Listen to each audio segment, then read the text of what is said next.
Let's start with the chant.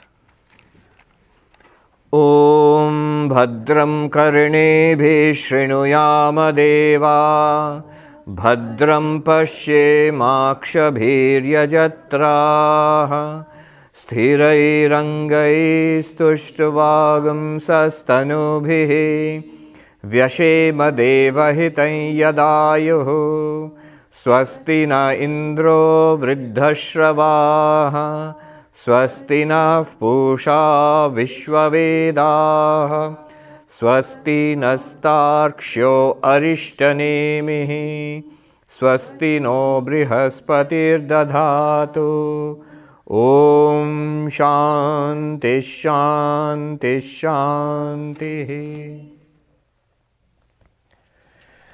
So we were studying the Mandukya, Karika. We have just completed the second chapter.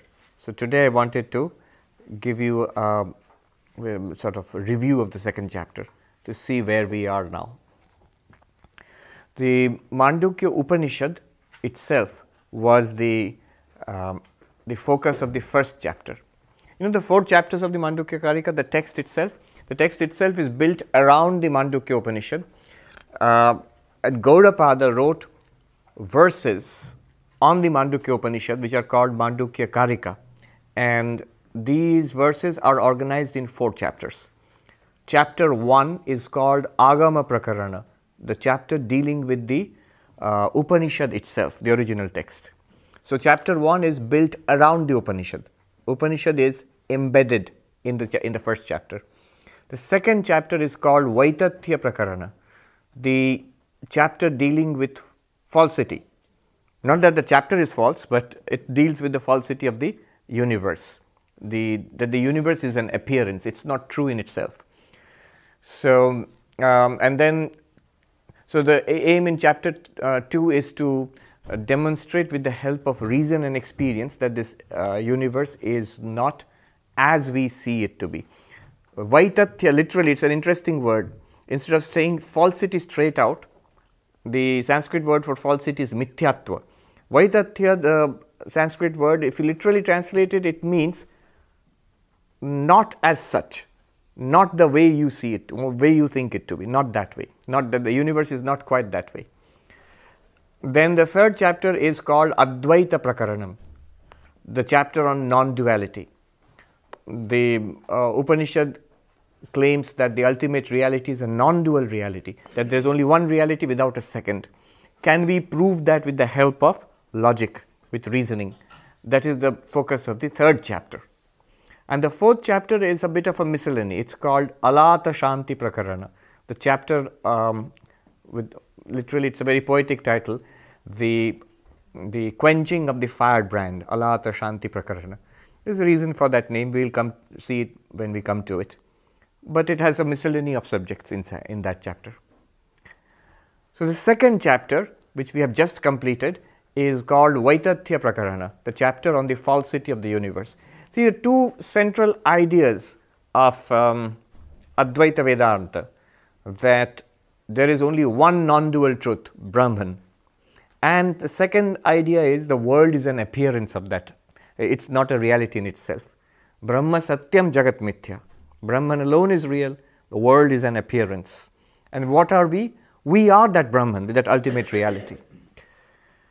So these 2 ideas you find in the Upanishad itself.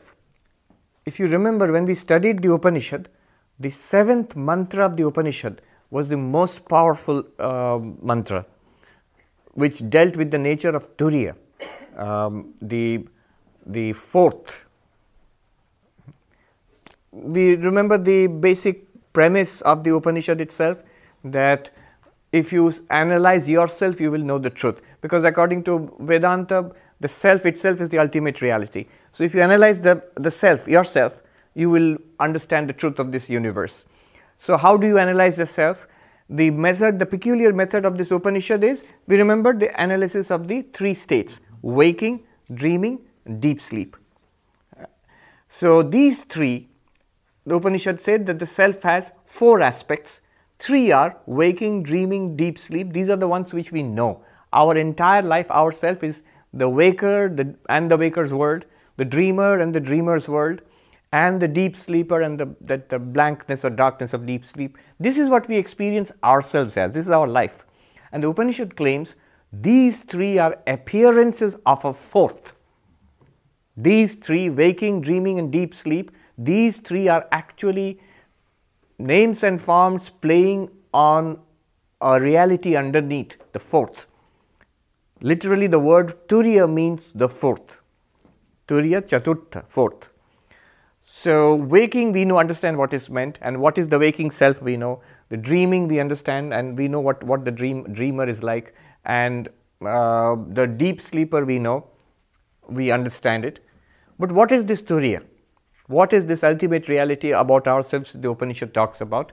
That was the subject of the 7th mantra of the Upanishad. We studied it. In the 7th mantra, 2 words came up. One is Prapanchopashamam. You remember Prapanchopashamam Shivam Advaitam. Prapanchopashamam. Prapanchopashama, the word itself is very poetic. It means the cessation of the universe, the silence of the universe, the ceasing of the universe.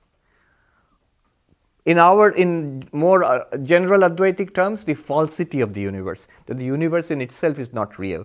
That word. And another word is Advaitam, non-dual. These 2 chapters, chapter 2 and chapter 3, are actually entirely based on these 2 words.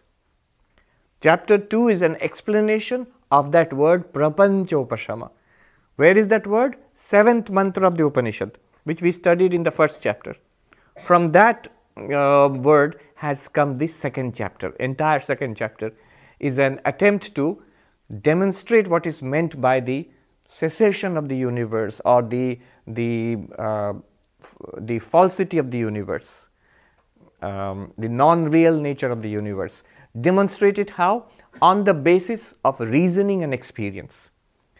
Upanishad said it. Upanishad is scripture. Scripture said it. Fine. But can we logically understand it? It's an incredible claim that this universe which we are experiencing is not a real.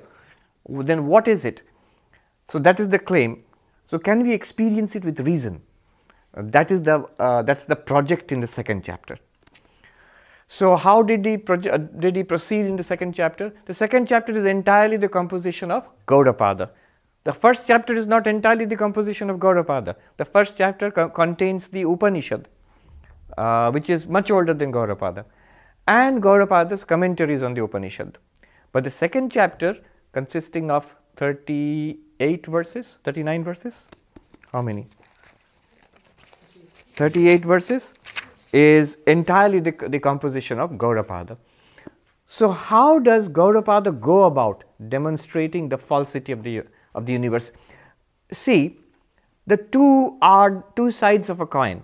The non-duality of Brahman, of Turiya, and the falsity of the universe are 2 sides of the same coin. This multiple, pluralistic, dualistic universe, if this is an appearance, that it is at least an appearance, nobody can deny. Who can deny? We are experiencing it. Advaita never denies what is experienced. So we are experiencing it as a plural universe. Who can deny this? This is obvious. We are experiencing it. But the claim is, though you are experiencing it, it's not as you think it to be. It's not a reality in itself. There is an underlying reality. So to prove that, the falsity has first to be proved. A rope is mistaken by some as a snake. Those who don't know the rope, in darkness they think as a snake. Another person sees it as a garland discarded from a temple. Another person sees it as a crack on the ground caused by an earthquake or whatever. Now, to demonstrate that there is only one, that there is only a rope, to demonstrate that the rope is the only truth, you have to demonstrate that these 3 are false. That there is no snake. It looks like a snake, but it's not really a snake. It looks like a garland, but it's not really a garland. It looks like a crack on the earth, but it's not really a crack on the earth. These 3, when they are shown to be false, automatically the obverse side of this is the rope will be shown to be the only reality. Only reality, another word is non-dual. There is no second. Why no second?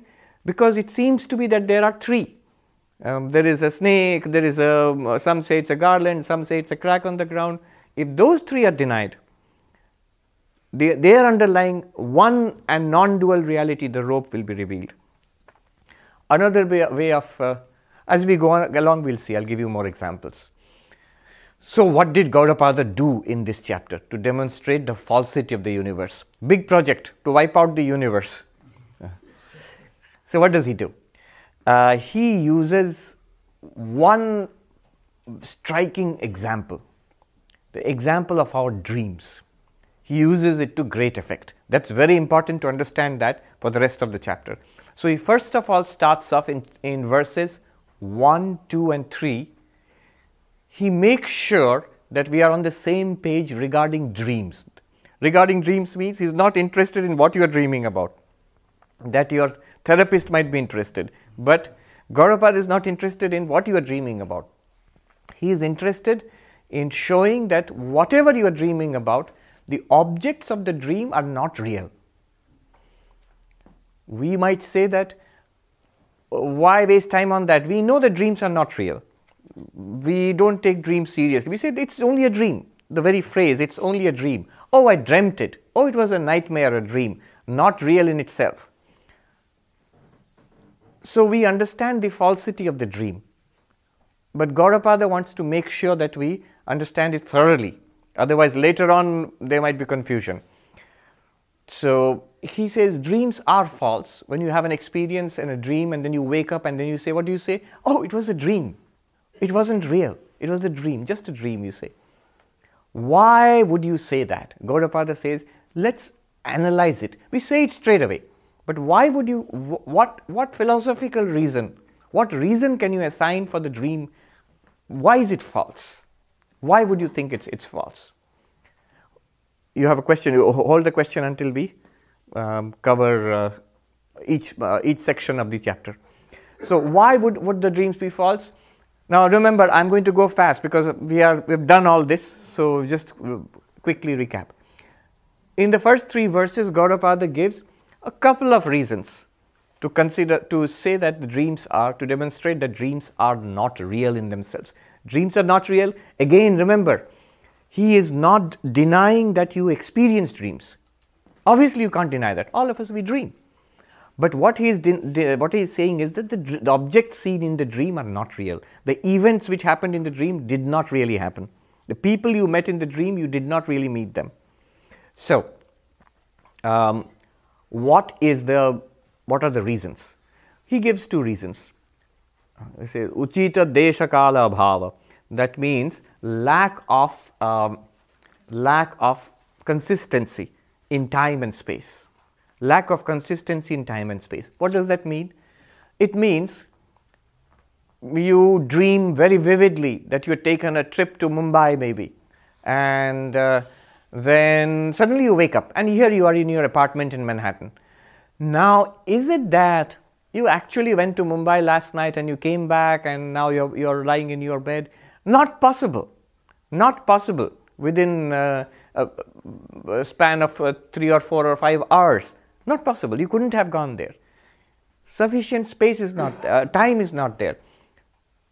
Sometimes many years seem to pass. Many things happen in a dream which might have taken many years.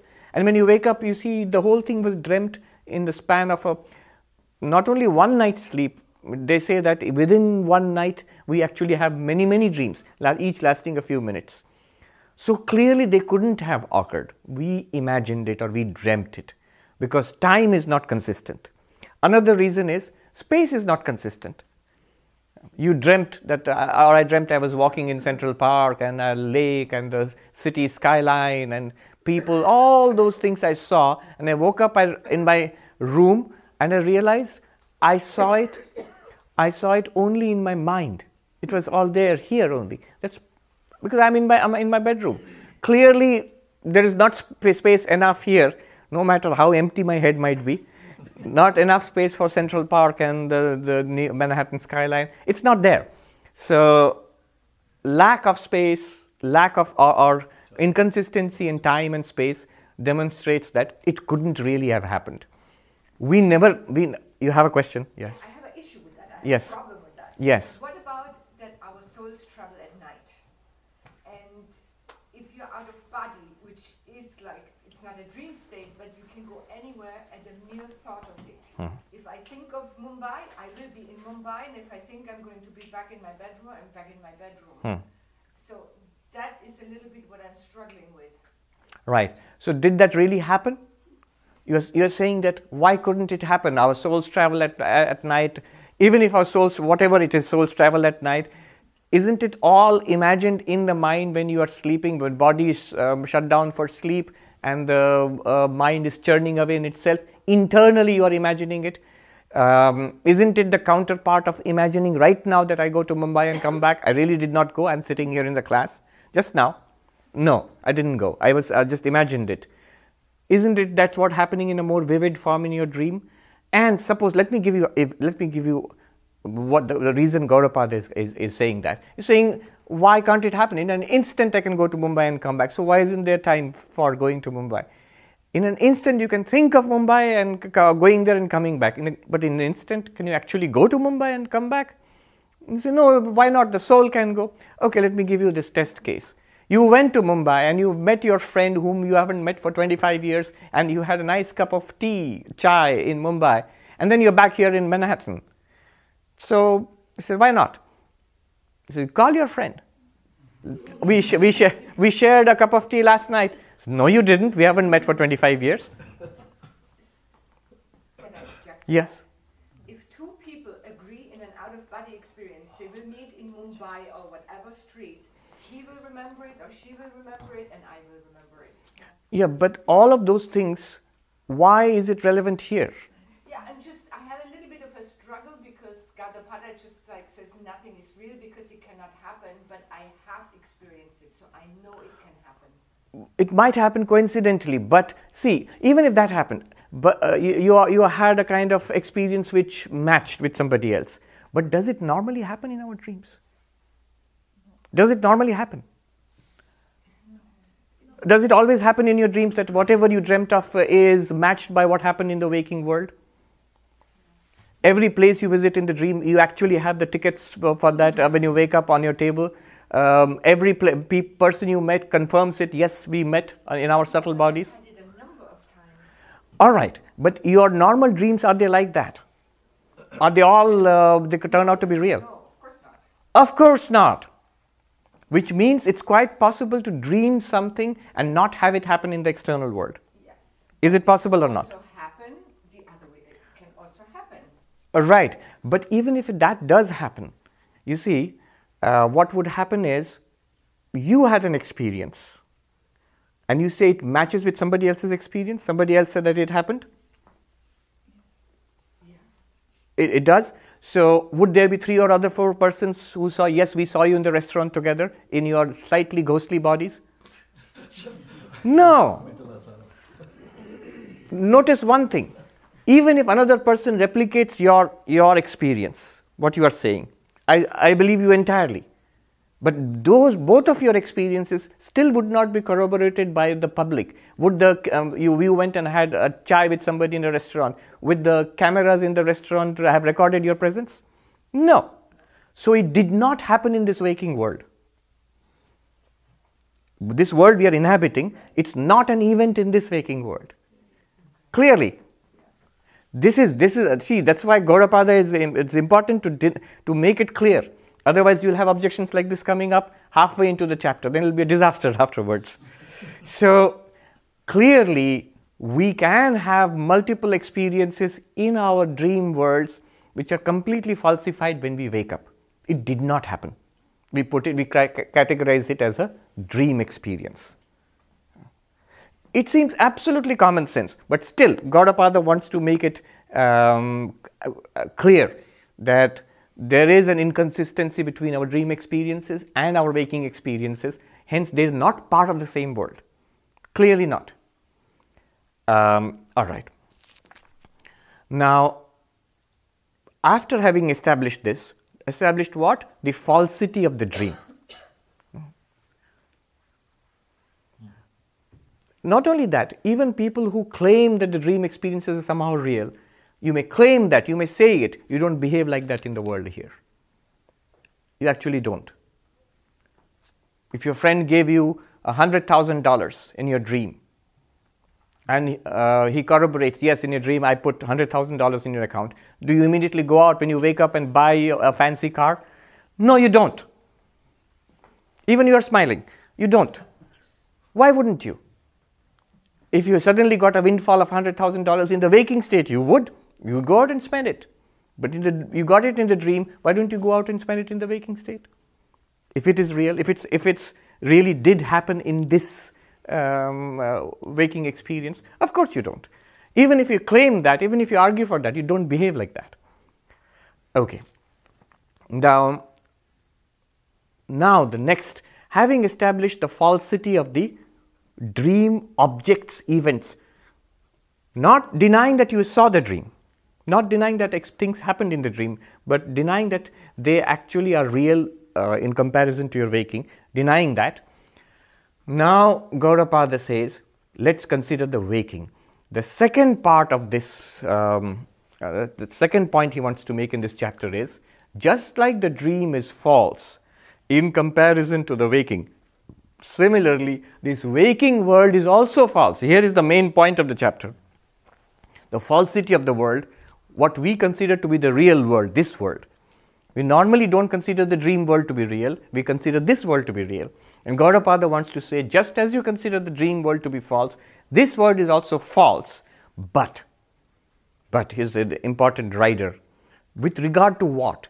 The waking world is false, a dream world is false with regard to the waking. Not in the dream perspective, but in the waking perspective. And the waking world is false from the perspective of Turiya, the consciousness, the background consciousness, the self. One consciousness in which appears the waker and the waker's world, the dreamer and the dreamer's world, and the deep sleeper and the deep sleep experience of darkness. Now, why? What reason? Just as you gave reasons for the dream world being false, the waking world does not seem to be false. So what are the reasons? This is the core of the chapter, let us say, the core arguments. Basically two reasons. Gaudapada gives two reasons. First he says, because of the well-known reason. What was the well-known reason? Shankaracharya explains, drashta and drishya. Very interesting reason. Normally we consider anything to be true because we experienced it. It's here that we experience it, therefore it's real. Follow this reasoning. According to Advaita, according to the reason given here, it is false because you experience it. Why?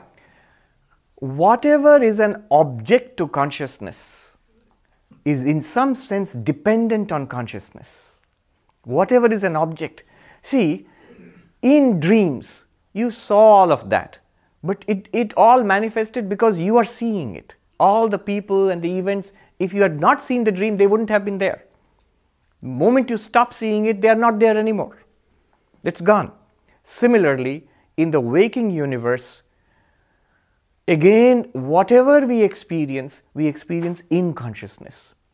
Whether you believe in God or not, atheist, theist, in consciousness. Whether you're doing science or religion or art or politics or just watching TV, it's in consciousness.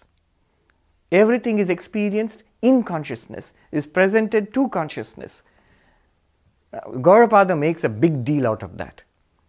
Whatever you see, the object of seeing, object of hearing, smelling, tasting, touching, thinking, whatever you do, all of that, without consciousness, there is no proof of its existence. So, if it is dependent on consciousness, it has no independent existence apart from consciousness. This not having an independent existence is what is called falsity by Gaudapada. No intrinsic existence. It says no independent existence apart from consciousness. Therefore, it is not real. Not real in the sense Not that it is not experienced. Just like dream objects are experienced, the waking world is obviously experienced. Not that it has no use. Of course, you feel thirsty, drink a glass of water, it will work. Just as it will work in the dream, it will work here. Not that you can't do things there. You can drive a car in your dreams, you can drive a car in waking also. So, all kinds of dealings are possible, utility is possible. What else? Transactions are possible, and of course experience is possible. You can see all of that, and yet it does not have to have this intrinsic existence which it seems to have in dreams. When you wake up, not there. Similarly, it seems to have an intrinsic existence of its own, but when you think about it, here waking up means not that you wake up into another state. Remember, Turiya is not a different state. From dreams, you have fallen asleep, that's why you are dreaming. The waker falls asleep, therefore the waker is subject to dreams in the dream state. You wake up from sleep, that is waking up from dream into waking. But waking up from waking state into Turiya is not a kind of psychological thing which happens when you suddenly wake up into another kind of state. Rather, it is why is the waker subject to this idea, this is a real world? Because of ignorance. Dream was a product of sleep. This reality of the waking world is a product of ignorance. Ignorance of what? Ignorance of our real nature as Turiya. By this analysis, by what is called Vedanta Vichara, Vedantic inquiry, the truth about ourselves is revealed. That is waking up. It happens here in the waking state itself. In fact, the only state in which it can happen is waking. Maybe very arguably in a dream, maybe some people can come into the intuition, but generally it does happen in the waking, because it's a waking only that we have classes and the Vedanta Society. You can come here. But so now in this state itself, through this philosophical inquiry, you awaken to the real nature about yourself. So one reason is because it is experienced, it's dependent on the experiencing consciousness. Consciousness is the experiencer. Think about it this way.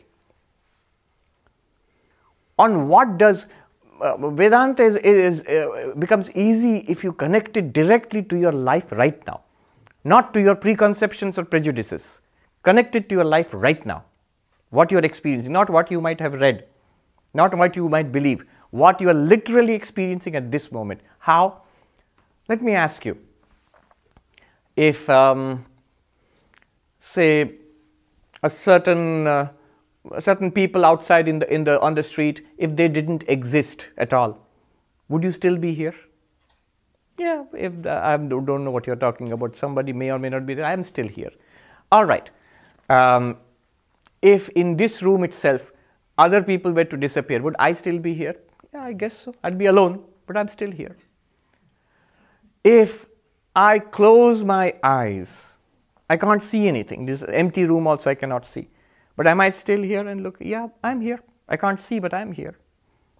If I close all my sense organs, if it's possible, and they have sensory deprivation tanks, so would I still be there? Yeah, I'm still there. I can't sense anything. It will be a strange experience, but I'm still there. I am experiencing. Strange experience, but there must be an experiencer for even a strange experience. Body, if it's not there, am I still there? You say, how would I know that? You know that. Your very dream shows it. In your dream, you don't experience a body, because this body is sleeping on the bed. You have a body in the dream. Clearly, the body which you use in your waking state is sleeping on the couch or on the bed, and you don't experience it. And yet, you have a vivid conscious experience of dreaming and doing things. So, arguably, you could exist as a conscious being without this particular body. It can continue. So, there are thought experiments. Suppose a person is uploaded into a computer and does not know. There's thought experiments now. Or they call it a BIV. Those philosophy students know about it. Brain in a vat. Brain in a vat thought experiment is, suppose your brain is the source of your consciousness. So if the brain is taken out and put and connected into all sorts of sensory devices, and inputs are given to it, the brain would still think that I'm in a body. Because after all, according to modern neuroscience, everything that you are experiencing right now, you are not directly experiencing anything. Everything is supplied to your senses. The senses gather all the information, and through the nerves and all, it is taken to the brain, to the various centers in the brain, the neurons there. And there at that level, there are no people, chairs, light, sound, nothing is there in the brain except minute electrical activity of the neurons. Is it true or not? Yes. Yeah. Can anybody doubt it? No, nobody can doubt that. That's the literal physicalist interpretation of what's happening. Therefore, something happens in the brain when those minute electrical interactions between neurons are suddenly reconstituted into this glorious multicolor multimedia experience we are having now. Which means, in principle, if the brain were somehow put in a kind of biochemical vat or kept alive and given all the right stimuli, it would still think I'm alive and I'm in a body and I'm doing all this. Now, why did I say that? Even without a physical body, it's possible that you as a conscious being, you can continue. That's all I want to say. And science fiction says if you are uploaded into a computer, all the data of your brain, you would still think that I am a body and walking around and having an experience. All that will be in a virtuality. Even that experience would have to depend on consciousness. All of these experiences have to depend on consciousness. You still continue as long as consciousness continues. Where am I going with this? Here. Here is the point. I am dismissing one by one everything. And you say, no, I still exist. In a strange way maybe, but I still continue. I feel my own existence. Even without the world, even without people, even without senses, even without body. Even if you consider the dream of deep sleep experience, when the mind also shuts down, in some sense I exist because I come back again. So I was not wiped out. Yeah. So all these things, experiences come back. Now, in contrast to this, here is the point. In contrast to this, think, if that awareness, that consciousness of you as yourself, that everything is here now, that consciousness is switched off, then what happens to your life, your experience of the universe? Nothing. Lights off, exactly. Lights off. I am telling you, what did I just say? Keep the consciousness as it is. Slowly, one by one, take away everything. People of the world, the cities outside, people in this room. Take away your senses, eyes, ears, shut down all of them one by one. As long as the mind is functioning, you can have a dream existence. Shut down the mind also. In some sense, you continue as a witness of the blankness. But keep everything, this entire universe. Just take away that awareness, switch it off inside. In some sense, just imagine what would happen. Even to imagine that, you need consciousness. Everything disappears. In Sanskrit, they call it Jagat Andhya Prasanga. The blindness of the universe would result. Without consciousness is fundamental. Without consciousness, there is no proof of anything else. With consciousness, all other things can appear and go. So the proof of an external world is the consciousness we have in the waking state. Proof of the dream world is the consciousness we have in the dream state. The same consciousness illumines the absences of things in the deep sleep, what we call deep sleep. And if there are other states, suppose there are, Gaudapada just takes the common waking, dreaming, deep sleep. Suppose you have mystic experiences, you said out-of-body experiences, astral travel, mystic experiences, chakras, kundalini awakening, whatever you can say, weed, marijuana, and we have a doctor here whose job is to daily treat people who have ingested all sorts of substances. So they have all ranges of experiences, starting from drug-induced experiences to the highest spiritual, mystic experiences, including Sri Ramakrishna seeing Mother Kali. All of that depends on what? Consciousness. Can you think of any kind of spiritual experience which does not depend on consciousness? It does depend on consciousness. You have a question? But no, a statement, but according to Gaudapada, it's all not real. Wait. What am I trying to show? I'm trying to show the primacy of consciousness. So have you noted? Everything, whatever is possible to experience in this universe, in your life, it depends on your consciousness. And everything may be there, but without consciousness, it's just blank. Nothing. Less than nothing. Deep sleep is a kind of nothing. And without consciousness, less than nothing. Not even, it's inconceivable actually. Because the externality of the world and external separate existence is inconceivable without some kind of consciousness to conceive of it, we say that the universe, now is this point, the universe has no real existence apart from consciousness. That's the point. Because it depends on your consciousness. I understand that. Yes. But according to Gaudapada, he would tell Sri Ramakrishna that his experience of seeing Kali, the mother, was not real. You understand that, right? What did you say? I understand that. I understand that the experience of everything is dependent on consciousness.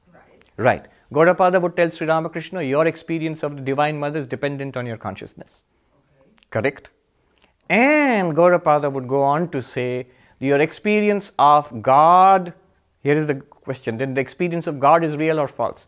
Experience in itself is experience. What Gaudapada is saying, the objects of experience are appearances. Now, your question would be, clearly for Sri Ramakrishna, when he experienced Kali as the Divine Mother, it was an object, mystical object, but he experienced Kali as an object. That objective aspect of Kali is obviously false. It has to be false. But would Sri Ramakrishna agree with that if he could appear here now? No. Would he be able to have a discussion with Gaudapada? Yes. We will, but I will just make one comment. It's a very deep question. I'll say make one comment there and go ahead. One is that notice Sri Ramakrishna in Nirvikalpa Samadhi, when he attained Nirvikalpa Samadhi, he was unable to go, if you know the story of Nirvikalpa Samadhi of Sri Ramakrishna, he was unable to go into Nirvikalpa Samadhi because every time he tried, the blissful form of the Divine Mother would come. That's the last thing he could experience. Everything disappeared, but Kali is there. Then Totapuri says, take the sword of knowledge and cut Kali in two when she appears before you. And that's what he did. And then the whole structure of experience, subject and object, disappeared into oneness. So there was no more form to be seen. That's also an experience. According to Gaudapada, Nirvikalpa Samadhi is also an experience, but it's no object at all. It reveals the reality of consciousness in itself. But it's also an experience, why it came and went. Okay. My point in narrating this is, remember Sri Ramakrishna also, in his own words, he went to a higher state of spiritual experience where he transcended the name and form, the objective aspect of Kali. God has two aspects, the reality which is your own consciousness, plus a name and form which is imposed. That name and form, Gaudapada says, in the highest analysis from non-dual perspective, that name and form is also false. We accept it. It's a bit shocking, but it's actually, if you have followed so far, I'm not saying anything very new. No, it's just I'm still processing. I knew, so. Yeah, I know. So, remember, what is false according to Gaudapada? The world. The world. What is the world according to in the language of Mandukya? What is the world? Appearance. Object. Use the language of Mandukya. The language of Mandukya is always waking, dreaming, deep sleep. So what is the universe according to Mandukya? It is the external waking universe, the one which is called the gross or physical universe experienced through the senses. It is the subtle universe experienced in the mind in dreams. It is the potential universe, causal universe experienced in deep sleep. All three are false according to Gaudapada. They are all appearances to consciousness, to Turiya. What is God in Gaudapada's dream? We discussed all this last time. What is God in the Mandukya structure? God is Virat, Hiranyagarbha, Ishvara. That consciousness associated with the totality, the causal universe, the subtle universe, and the gross universe is called Virat. then that same consciousness associated with the causal universe and the subtle universe is called Hiranyagarbha.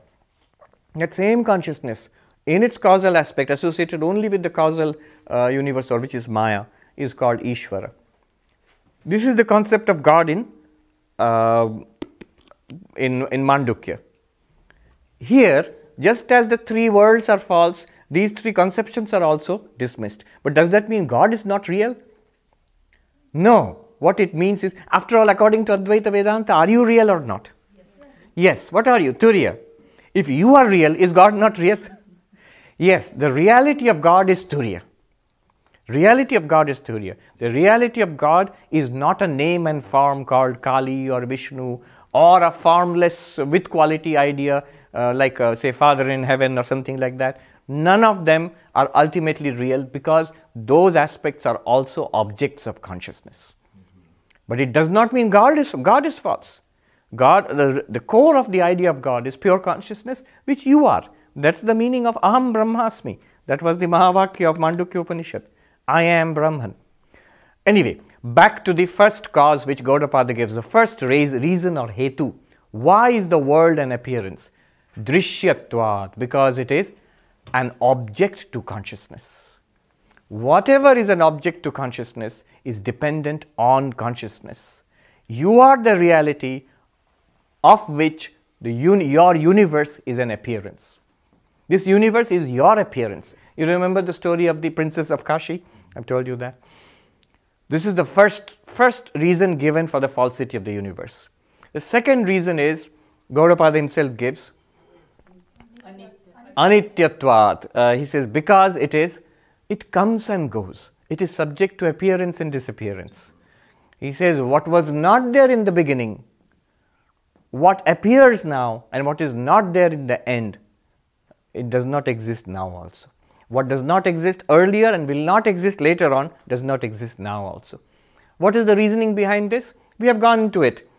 That if something is subject to appearance and disappearance, birth and death, creation and destruction, then it has borrowed existence. Do you remember the distinction between intrinsic, the story of the example of the boiling potato? The potato is not hot in itself. It has borrowed heat from the boiling water. The boiling water is not hot in itself. It has borrowed heat from the pan. The pan is not hot in itself. It has borrowed heat from the fire. Fire is not hot in itself. It is. Okay. You have been listening carefully. The fire is hot in itself. It is not borrowed heat from anything else. Notice then, the heat of the fire does not go away. As long as the fire is there, it will continue to be hot, because it has not borrowed fire from anywhere else. Intrinsically, it is hot. But all the others, they gain heat and lose heat, because they borrow it from elsewhere. It does not belong to them. Now, this is just an example. What am I trying to show? If existence is gained and lost, then it must be a borrowed existence. What do you mean by gaining and losing existence? We don't normally talk that way. The common way of talking about it is birth and death, creation and destruction, appearance and disappearance. So it must have borrowed existence. Now look at the things of the waking world and the dream world. In fact, all the states, waking, dreaming and deep sleep, all the states, they come and go. They appear and disappear. The universe is created and it is destroyed. So it does not have intrinsic existence. Not having intrinsic existence is a sign of falsity, because it's again dependent. Just as earlier we saw, it was dependent on consciousness, on Chit, therefore false. The universe is dependent on Sat, existence, therefore false. It borrows existence from what? From the fourth, from you, the witness consciousness. It is your existence which is reflected in the universe. Again, the dream example is very nice. All the people you meet in the dream, all the places that you visit, all the events that happen in your dream, their existence depends on what? On the dreamer's mind. They have all borrowed existence from the dreamer's mind. As long as the dreamer is dreaming those things, they are there for you to experience. When you stop dreaming, they disappear. They have no independent existence. The pizza that you are eating in your dream, time to wake up, the alarm is ringing. Do you rush to put it in your dream fridge so that the next day, no, it will disappear the moment you wake up, because its existence depends upon you dreaming it. Similarly, the existence of all things here in this universe depends upon the turiya, in which they are all experienced. This is the second reason. So, two reasons are given. This is the core argument, let us say the core algorithm of the entire chapter. Because it is an object of consciousness, one, drishyatvad. Second, because it is impermanent. Clearly, these two are observed in everything in the universe. Whatever you experience in the universe is impermanent. Whatever you experience in the universe, just because you experience it, must be an object to your consciousness. Therefore, the dramatic conclusion, they all are dependent upon you, the one existence consciousness, one turiya, for their so-called existence. This so-called existence, this dependent existence, is called mithya, false. They are false because of that. Can it be argued, I'm just playing the devil's advocate here a little bit, that the physical world, let's say, exists, but it is entirely a manifestation or an aspect of Brahman, and it reverts to Brahman at the end of its life, and objects revert to Brahman. So I'm contrasting that with Gaudapada's thing, which is that it's completely an illusion. Is it completely an illusion, or is it a physical manifestation which still conforms to non-duality, because everything is Brahman? The two are the same. Let me ask you, a pot made of clay, what would you say? Is the pot entirely an illusion, or is it a manifestation of clay which has come into being, exists now, and one day will become clay again? What would you say? The latter. Yeah. Would you say the latter? Yeah. Gaudapada would say the first one. Say that again. Gaudapada would say the first one, that it's completely an illusion. Advaita Vedanta, Shankara's Advaita Vedanta will see, this is the thing. Our common sense mind tells us that something has happened. A pot has been produced out of clay. We discussed this endlessly. I know he would, but how would you decide what it is, in the sense that we have discussed it. That's the position of this. That we have answers have been given. Well, let me give you the answer again, once again, and again it will come again in this third chapter. This is the great theory of ajata, that non-origination of anything.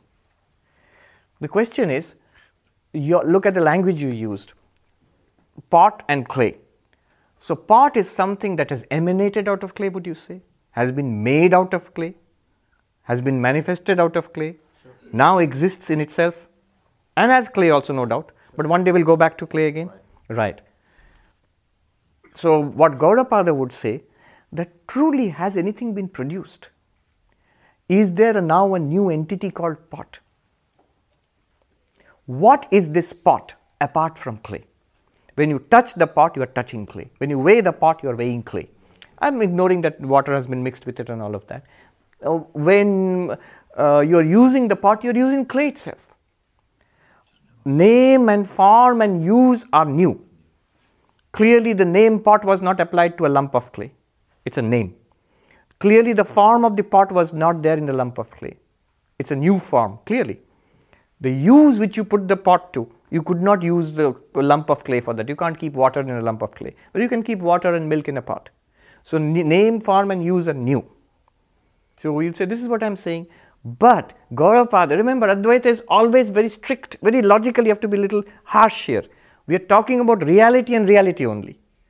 What is the reality of this name, form and use? Clay. Clay. Without the clay, the name, form and use cannot be used. How do you know? Why wouldn't you say that name, form and use are something in themselves? They are obviously so important in our practical life. In our practical life, granted, everything is, we use it and it has tremendous importance. But philosophically speaking, metaphysically speaking, from the point of view of reality, what reality do these name, form and use have? What reality does the pot have apart from the clay? Apart from the clay, it disappears. If you say they are something new which has come, then the question will be, show me the new thing without the clay. Show me the pot without the clay. You cannot. It is the clay alone which is appearing in this form. Of course, very useful. Of course, you can give it new names, pot, jar, whatever you can call it. It looks different. It's used differently, and it's named differently. But the reality behind it is still the same and unchanged. And the pot in the clay, the clay in the pot, the water in the wave, that is the reality. The wave is something, the appearance of the wave, the existence of the wave and the disappearance of the wave, all are from water and in water. I don't question that. I get that. But the question is, why deny the existence of the pot as a manifestation of the clay or of manifestation of consciousness? I have already answered it again, but let me narrow in again. All right, we'll discuss it. Let's see if we can come to an understanding here. Why deny? You said why deny the existence of the pot as a manifestation of the clay? Correct. Nobody is denying the existence of a pot as a manifestation of the clay. They are denying the existence of a pot as a thing in itself. So why deny the existence of the universe as a manifestation of consciousness? Nobody is denying it. Who denied it? Everything is Brahma. Gaudapada said it's an illusion. What is your meaning of manifestation? What is the difference between manifestation and illusion? Manifestation Would you call the rainbow an illusion or a manifestation? Using the language of modern language, something that can be measured is a manifestation. Something can be measured. Measured. So can you measure the pot? I'm going to take the clay away. Can you measure the pot in itself? No, because It cannot be. So it is not measurable. It's not real in itself. See, the word manifestation. The inherent quality of the pot is its manifestation of clay. You cannot remove the pot from the clay. You cannot. But you can remove the clay from the pot. Destroy the pot, clay remains. Yes. Consciousness remains. Right. We are not saying anything different. What are you saying? Same thing. You said the same thing. But you look at it this angle, not from this. See, you are using the same language as God. See, I know that something rankles in the mind. That's our tendency, our inherent tendency to let go of the reality of the world. We are fighting to the last inch to somehow claim some reality for the world. Gaudapada says, I'll give you 100% reality of the world, but the 100% reality of the world belongs to consciousness. You are saying, is the dream an illusion in the dreamer's mind, or is it a manifestation of the dreamer's mind? Which is it? The dream is an illusion. Dream is an illusion of the dreamer's mind. In the same way, consciousness is an illusion in consciousness. Universe is an illusion in consciousness.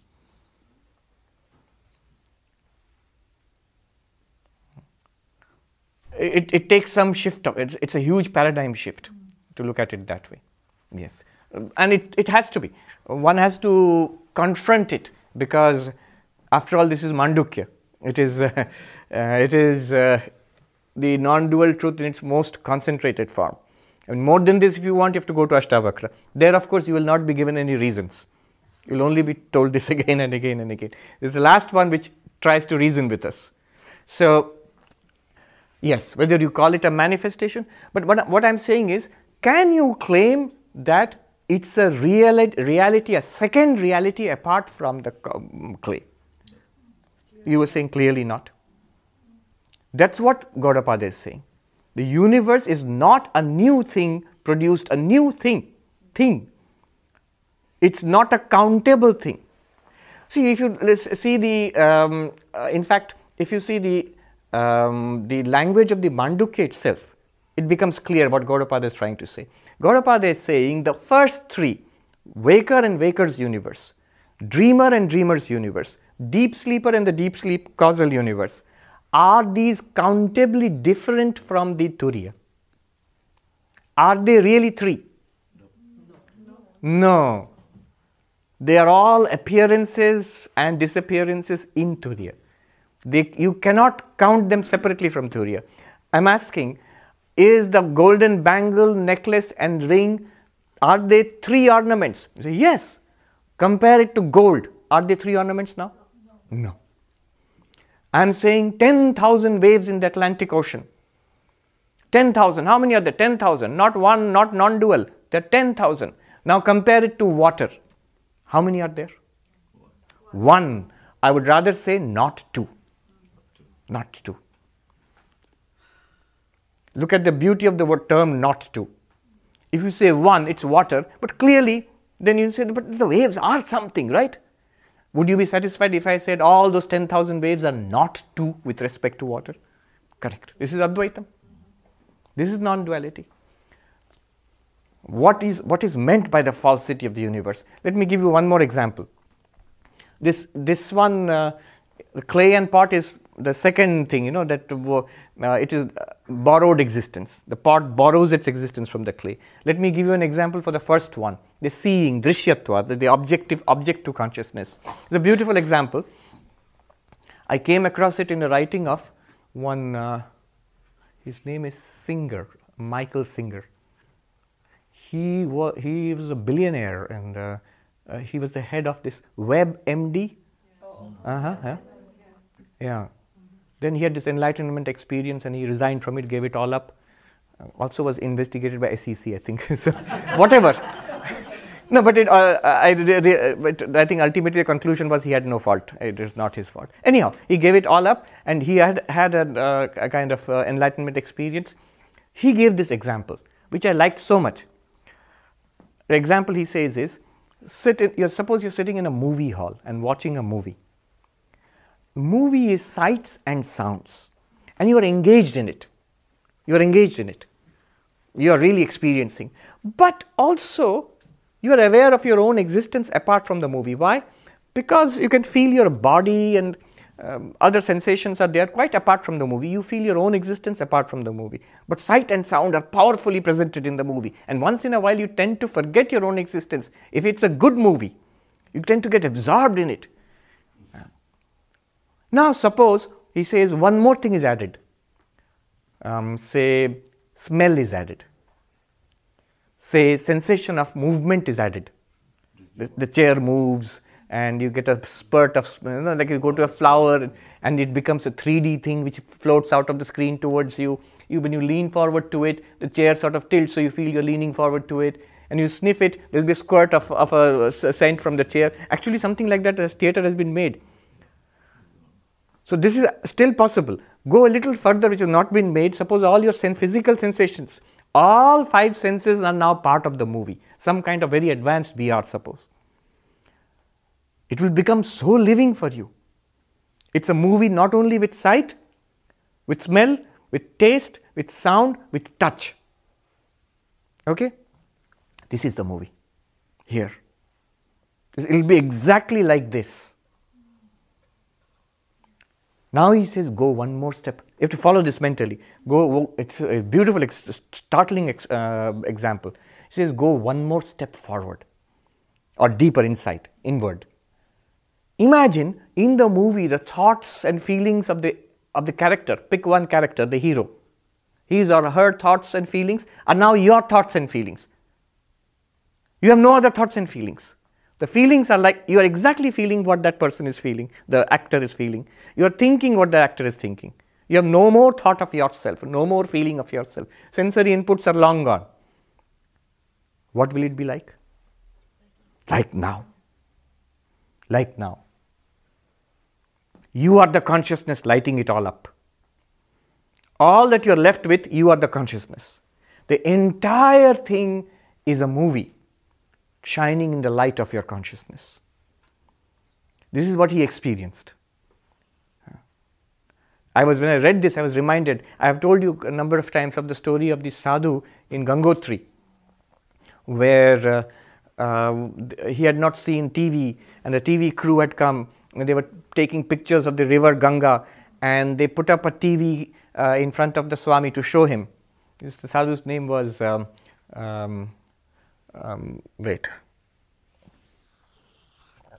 Lakshman Das.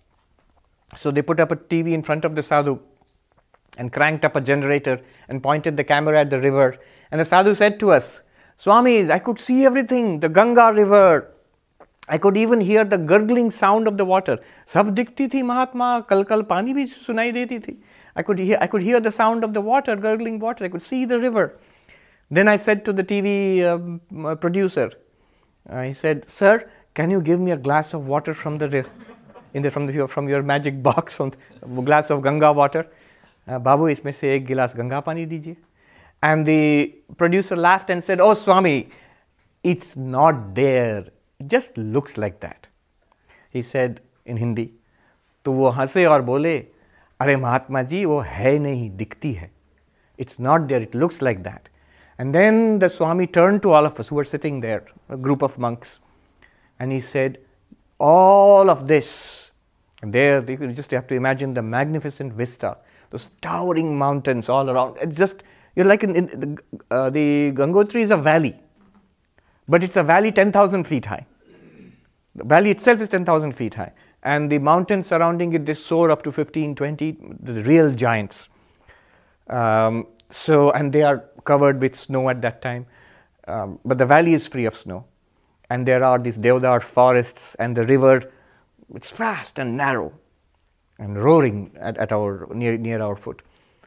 And he says, all of this, he says, Mahatma ji, ye sab, ye dikhti hai nahi. All of it appears to you. It has no existence. It has no reality, he said. But it appears to you how? Like this, what Michael Singer has said, like this movie, multi-sensory movie. You have no other senses except the 5 senses presented to you by a movie.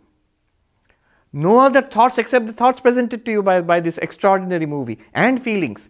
What will it be like? Exactly like this. 5-dimension movie. More than 5 dimensions. 5 senses, 5 dimensions. Plus feelings and thoughts and ideas and memories, all of that supplied to you. You are the awareness shining on all of that. And now, having gone, this is step 1. This is not even Advaita, this is Sankhya. Separation between self and not self. Next, Advaita will ask, so it all appears to you, the consciousness, this movie. 5 dimensions plus some more, I think 9 dimensions or something like that. This 9D movie is appearing before you. What is the relationship of all of this to you? What is the relationship? What are they to you? Are they something separate and you are something separate and you are watching it? Or are they in some sense related to you? They depend on you. Yes. How will you argue that? Because there is no proof of their existence apart from you. Yeah. Where is the proof of the existence of any of this apart from you? None of them can be revealed without you shining on it. They come and go. They shine. See, both reasons apply here. Their existence is dependent on you, the light of your consciousness. They are drishya, they are objects. And they also come and go. They are temporal, they are temporary. Both things apply to that extraordinary movie, which is nothing other than a vivid description of your life now. I like that so much, that example he has given. Very powerful. Yes, you should just take the example of a movie and you keep on adding one by one, more and more and more. And you will see, this is what you get. Well, just piggybacking on his question, and with the motivation being to get closer to what Sri Ramakrishna might have exactly said, I am referring to what Ayan Maharaj mentioned. So I'll present 2 scenarios. We start with clay in 2 plates. And in one plate, I go ahead and make a pot and destroy it back to the clay. And the other plate, the clay remains as is. It was never made into a pot. Now the not two, I understand very clearly. I mean, both are not two.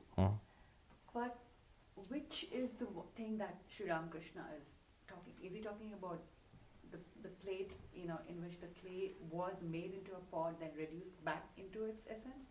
Or the other plate where the neither was never made into a pot? Neither. What Sri Ramakrishna is talking about, we will keep it aside for the time being. It's an extension based on what Gaudapada is saying. First, let's grasp what Gaudapada is saying. You know what Gaudapada would say to these examples. The clay made into a pot and the clay not made into a pot. The difference between them, the clay not made into a pot is like sushupti, deep sleep. The clay made into a pot is like dream and waking. Yeah. In both cases, it is the one clay. Yeah. Unmanifest and manifest. Unmanifest is called causal, karana. Manifest is called sukshma sthula, subtle and gross. Yeah. And we can all continuously experience it within ourselves. What is gross or what is physical? This. What do you mean by subtle manifestation? Look inside. Thoughts, feelings, ideas, emotions, desires. This is subtle, this is gross. Beyond that, if you try to switch all of it off, which you do every night in deep sleep, that is subtle, that is causal. All three are appearing and disappearing in something beyond the causal also. Often the non-dual reality is mistaken to be the causal. Because you think the non-dual reality must be something like a blankness or a darkness or a featureless light. No, no, no. It's none of them. Darkness, blankness, featureless light, they are all objects. Okay. So, in the movie example, if everything in the movie is an appearance of the movie watcher consciousness, that is non-duality. That is non-duality. That is what Gaudapada is trying to say. Okay. I will say one thing. You consider for your consideration. The more you think about this, you will come to this understanding. This is a very, at the least, this is a very viable way of looking at our present experience right now. Not one thing in our experience has to be denied to accept this. Everything in our present experience is fully explained by this. And if you accept it, it is liberating. It is liberating. Rather, we'll come to it, in any other paradigm, if you look at it, materialistic paradigm, religious paradigm, there will be something left out unexplained. Modern science comes to a grinding halt at the hard problem of consciousness. Not out there in the universe, not down in the tiniest things in the universe, not in the macrocosm, not in the microcosm, rather in the subject. Modern science comes to a grinding halt. No idea of how to explain it. Religion comes to a grinding halt when trying to explain the universe. Every claim that religion has tried to make is now being falsified by science. So the hard problem is irrelevant in the context of Advaita. Irrelevant means it is explained. Hard problem is how can we have first person experiences? The answer is this turiya, this pure consciousness, its very nature is first person experience. There is a philosopher, looking him up, Galen Strawson, very interesting philosopher. He's in UT, Texas. He has said that it is hard, there is no hard problem of consciousness. Why? Not in the materialist sense. The materialists also say no hard problem of consciousness. Even recently Peter Carothers or somebody has written that there is no problem of consciousness. They are saying it's brain only. But Galen Strawson says just the opposite. Consciousness is continuously and directly experienced by all of us all the time. What problem is there? He says there is a hard problem of matter, which is exactly what Gaudapada is saying in this second chapter. If you look him up, Galen Strawson, hard problem of matter, beautifully has put this. The thing is, modern science is trying to reduce consciousness to matter desperately. If you see the hard problem, matter doesn't exist. Wait. The modern science is desperately trying to reduce consciousness to matter, because the paradigm of modern science is time, space, matter, energy is the reality. If there is anything called consciousness, somehow it must have originated out of matter. Desperately trying to. Galen Strawson has another essay, the silliest claim ever. He says the silliest claim ever. If you Google it, you'll find fantastic essay. It was published in, I think, New York Times or somewhere. The silliest claim ever. He says it is this claim of modern scientists that consciousness does not exist. He says, worse than the worst superstitions, stupider than the most gross claims of ancient religions, is this silly claim that consciousness does not exist. That which is the very fundamental thing about our experience, first consciousness, then anything else in the universe, that does not exist. So he calls it the silliest claim ever. And then he says, hard problem of matter. He says the more we investigate matter, The more physics advances at its most cutting edge, matter is disappearing before our eyes.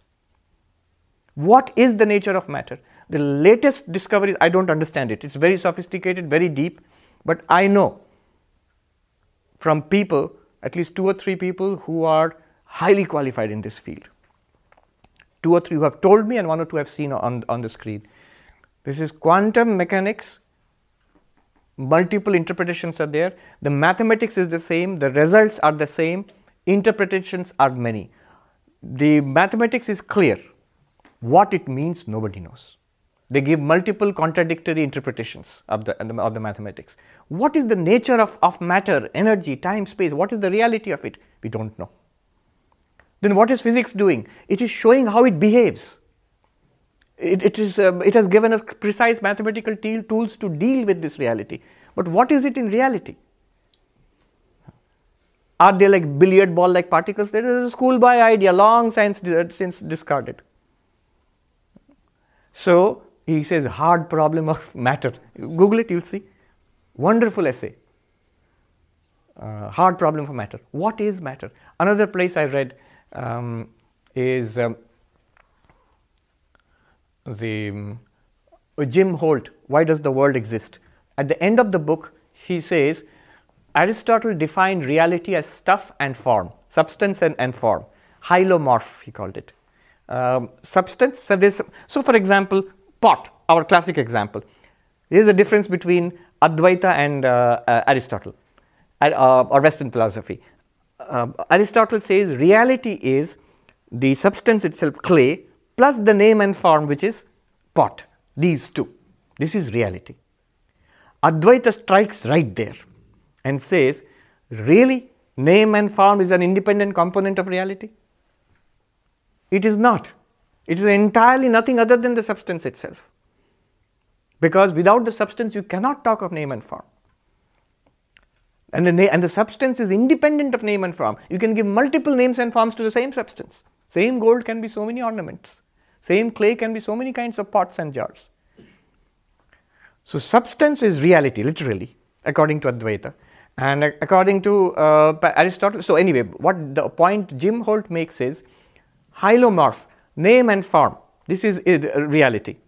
And now he says, as science has advanced, as we go deeper and deeper and we understand the nature of our physical universe, we get more and more of form, and substance is disappearing before our eyes. The materialistic universe, the very word materialistic, where is the matter in the materialistic? It's disappearing into form, and Vedanta would say, yes, if you seriously investigate the universe, you will end up with name and form. Why is the matter disappearing before your eyes? Because Vedanta will say very clear, the matter is not out there. The matter is you, the observer. The substance is you, the observer. You are the reality. The movie which is playing out there, the reality of the movie is not there. The reality of the movie is you. This is the claim of Advaita Vedanta. If you investigate the dream example, if you investigate the dream, you will never find any reality in it. You will end up with multiple contradictions. Name and form of the dream will be there, but the reality of the dream is not in the dream. It's the dreaming mind, which is not a part of the dream. It is appearing as the dream itself. Okay. Now, let me go on quickly. What happened after this? Very quickly, objections came up. Strong objections, says Gaudapada says, you are reducing waking and dreaming to the same level. Strong objections against this. If you remember, there were 4 main objections. One was on the ground of utility. Hold on to the dream example. You can give the answers to all the objections yourself. The ground of utility. A false thing does not function, does not fulfill its purpose. That which is real fulfills its purpose. Example, real water will quench my thirst, but the water in a mirage does not quench my thirst. Therefore, water in a mirage is false. Real water in a glass, which I have in front of me, is real. And therefore, there is a difference between the erroneous water in a mirage and what I see in my waking state. Similarly, dream and waking are not the same. Objection, this is not Advaita, this is not Gaudapada, this is objection. What is seen in the dream is an error, waking world is real. What is Gaudapada's answer? Same thing is true of the dream also. Note that water, you're thirsty in a dream, water by your bedside will not quench your thirst. Only water you find in the dream will quench your thirst in the dream. That's right. Absolutely. Utility is on that particular plane of awareness. The same thing can be claimed in the dream itself. Okay. The next doubt which was raised was that continuity. Waking world, we keep coming back to this waking world. But dream world, it comes and goes. Every dream is different. So continuity is a sign of reality, and that discontinuity you see in the dream, that's why dream is dream, waking is waking, waking is real, dream is false. Answer, this you are saying when coming back to a waking world and comparing the dream with the waking world. In the dream, no such discontinuity is seen. Every dream seems perfectly, otherwise the dream you would say, oh, it's discontinuous, it must be a dream. No. In the dream, the entire waking world is forgotten completely. There's no question of a continuous waking world in the dream. So, seen from its own perspective, each state is consistent within itself, is continuous within itself. The third objection was externality. It's like, for example, that which is external and public. Right now, here is an eraser. Now I say there are two erasers, one in my hand and one in my mind. There are two. You will say, no, there are not two, there is only one, the one which you are holding there, which we all can see. The other one in your mind is not real, it's imagined. So there is clearly a difference between an external object and one which is only in your mind. Similarly, dreams are in your mind, but the world, external things are in reality. Waking world is real, dreams are just dreams false. Gaudapada is wrong. Answer, the same thing you can do in a dream. In a dream, you can hold out an eraser and say, there are two erasers. One is here in my hand, one I'm imagining in my mind. And the people in the class in the dream would say, no, there's only one which is in the mind, in your hand, and the one in your mind is false. When I wake up, both would be false. Right? That is the externality argument. Third argument is clarity and vagueness. It's a subtle argument, but very interesting. It attacks the very concept of a dream. It says, see, dreams are, you are saying it's real, but dreams are vague. Look at this world right now and recall the memory of a dream. See the difference between the two. This is what you might call industrial grade reality. That is a vague thing. Swachhata, spashtata, this is clarity. Every sense organ attests to the reality of this thing, and that's such a vague thing. So this is the proof that this is real and that is false. What do you answer to that? First of all, yeah, exactly. But first of all, note one thing here. It is unfair to compare memory of a dream to your current experience of waking. You just said, bring up the memory of a dream and current experience of waking. No. If you want to compare the memory of a bun or a piece of toast you had eaten in your dream and the memory of the piece of toast you had for breakfast in the morning today. Compare those two memories, how do they feel like? Both feel equally vague. Don't you see? It's remarkable. Compare memories of your waking and memories of your dreams. See how remarkably same they are. Same means phenomenologically they feel the same. Neither feels more real than the other. Both feel vague. The only thing that feels dramatically real is the present. Do you know why? Not because these objects are real. You are in the present. Wherever you are, that is real. Those things are not real in themselves, they borrow reality from you. In fact, Advaita would go further and say there is only one time, which is the present.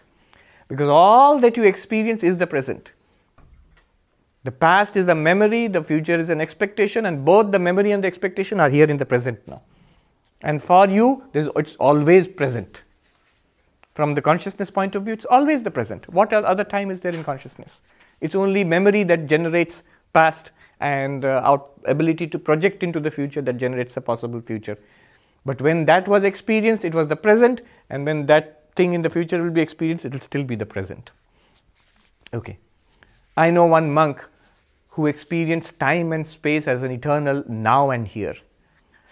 For a brief period of time, it suddenly felt to him that he is absolutely still and present. And time has floated past him. And he is floating past him like a movie. He is not traveling through time from past to present to future. No, time is traveling in front of him. He is not traveling in space. He was sitting in a rickshaw at that time. Rather, space is floating past him. That's the consciousness point of view. It's only because we are in a body that we seem to be moving through space. When we identified with the body. When you are identified with the mind, you seem to be moving through time. When you are identified with consciousness as it is, time and space seem to be in you. That beautiful example I had given, when he said consciousness is all pervading, a teacher said in Haridwar. Then a monk protested. Sarvavyapi, all pervading. The monk protested. How can I be all pervading? I am here, not even there. How can I be all pervading? Of course, he is speaking from the point of view of the body, but still see the direct answer given by the teacher. The unskilled teacher would say, oh, you are identified with the body because of your location in the body, that's why you think you are there and not here. Okay, mediocre answer. Real answer the teacher gave. What was the answer? He said, I am here and not there. How can I be all pervading? In this little room also I am only here and not there. And the answer was, but here and there, are they not both in you? In you the consciousness. Yahan or wahan. Dono to aap mein hi hai. In where is this here and there? It could have been perceived in a dream also. When you wake up in a dream, you would have said, both here and there are easily within me. And clearly it is being perceived in consciousness. From a consciousness perspective, you transcend time and space. Transcending time and space is not like space capsule going out of somewhere. No, you see that they are all in you. They are appearances in you. They are not a real medium through which you are traveling like a physical body through space or a temporal mind through time. Okay. What else? So these are the 4 objections and 4 are dismissed. What are the 4 objections? One is waking things have utility, dream things do not have utility, but no. Second one was waking world is continuous, dream world is discontinuous, again dismissed. Third one was waking world is clear, objects in the waking world are clear, dream world are like things in the mind, again dismissed. And the fourth, clear means external and public, but that's also easily dismissed. And the fourth one was clarity. Dream memory and waking present you should not compare. Compare a waking memory and a dream memory, you will see both are equally vague. Now, after this, what happened in the chapter? Then came, so this is Gaudapada's worldview. Then came, Gaudapada says, what are the rival worldviews? 35 theories will be taken up and dismissed quickly. You remember, some of them are obscure, no longer we discuss them. But anyway, the common thing about all those theories is, some object or the other is taken as the ultimate reality. Body is taken as the ultimate reality. Matter is taken as the ultimate reality. An external God is taken as an ultimate reality. Time is taken as an ultimate reality. Prana or life is taken as, they are all objects. They are all objects. One biologist here in CUNY, he was saying that, no, consciousness will be explained because you see, at one time life was mysterious. Nowadays we have a very thorough, down to the molecular level understanding of what is happening in life. So one day we will explain consciousness.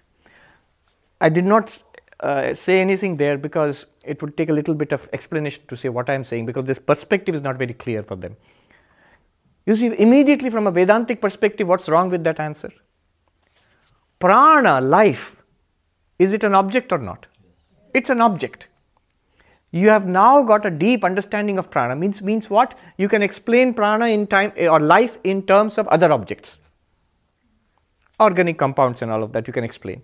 You can explain a complex objective phenomenon in terms of simpler other objective phenomena. That in principle does not extend to the subject.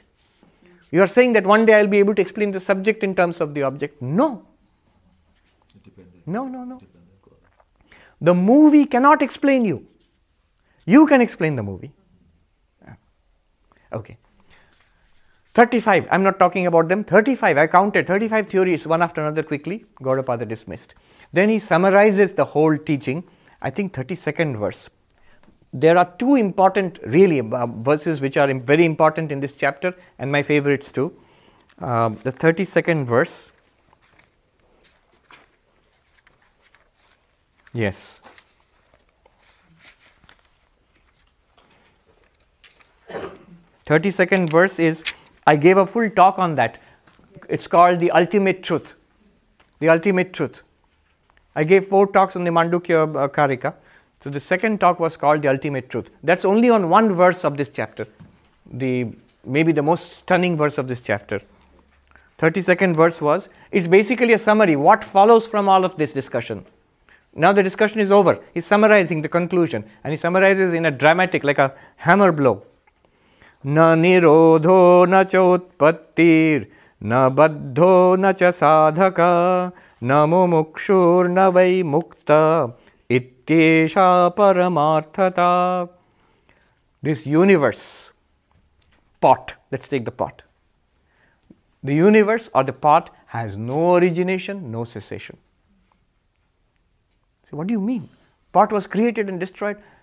Again, remember, from the point of view of reality, no second thing was ever created. Second thing means second reality, second entity. Apart from the clay, apart from Turiya. There is no waker apart from you, the consciousness. There is no dreamer apart from you, the consciousness. There is no deep sleeper apart from you, the consciousness. In association with the causal body, you, the consciousness, are called deep sleeper. In association with the subtle body, you, the consciousness, are called dreamer. In association with the causal, subtle and gross bodies, you, the consciousness, are called waker. Vishvataijasa pragya. What about these gross, subtle and causal bodies? They are nothing apart from consciousness itself. Just like the pot is nothing apart from the clay, though it seems to be a part. It behaves differently. It has a different name, different use. So, no cessation, no origination. Nobody who is in bondage. Is the clay bound to a pot? No. Is the gold bound to an ornament? No. Ornament is bound to gold? Yes. Entirely dependent upon the gold. Is the water bound to a wave? If it was, then it will always be a wave. No. No, but though nobody, consciousness is never in bondage. Na sadhaka na mumukshu. Since you are not in bondage, there is really nobody who is seeking liberation. What about spiritual? All of us, we are coming to class, meditating, worshipping, so many things we are doing, so many religions. Na sadhaka, nobody is doing any spiritual practice. What about the enlightened? Buddha, Shankara, Ramakrishna, na muktaha, nobody who is enlightened. What are you saying? Ityesha paramarthata. This is, I am telling you the highest truth. The highest truth is consciousness itself. Everything else you say, then what is it? Because we are experiencing it. He does not deny that you experience universe, origination of the universe, existence of the universe, cessation of the universe. He does not deny you experience it. He does not deny that you transact in it. He does not deny you find it useful. He does not deny that you feel you are in bondage. He does not deny that many are struggling for liberation, that many are performing spiritual practices. You experience all this, he does not deny. But he says in all of that, the reality is only one, Turiya, which you are. See, if you realize what he's saying here, it's done. Intellectually, if you realize it, a great peace descends upon you. If you vividly realize it, you are enlightened right now. I was reading in Ashtavakra, a fantastic verse, which said in 18th chapter, Ashtavakra says, Ashtavakra is very concentrated. If there's anything more than this, that's Ashtavakra's dose. He says, the unenlightened, by tremendous practice or by no practice, in no way does that person find any peace. And the enlightened, just by this knowledge, the person is at peace eternally. The unenlightened, if you translate it, it's like something, the unenlightened, mudaha, unenlightened, neither by activity nor by withdrawing from activity does that person find peace. This person, just by this knowledge, this knowledge itself, immediately is forever at peace. Does not matter if he is externally active or not active.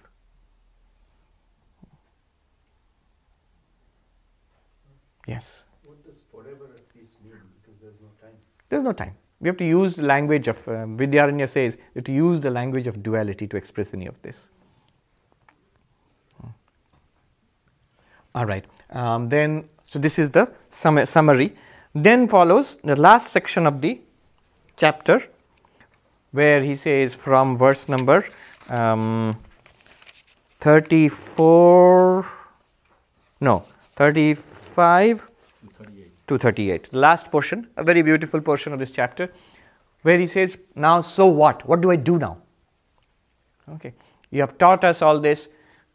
Remember what we have gone through so far. The dream in itself, he proves that dreams are false. Then he uses that example to show the waking world is as false from the perspective of consciousness.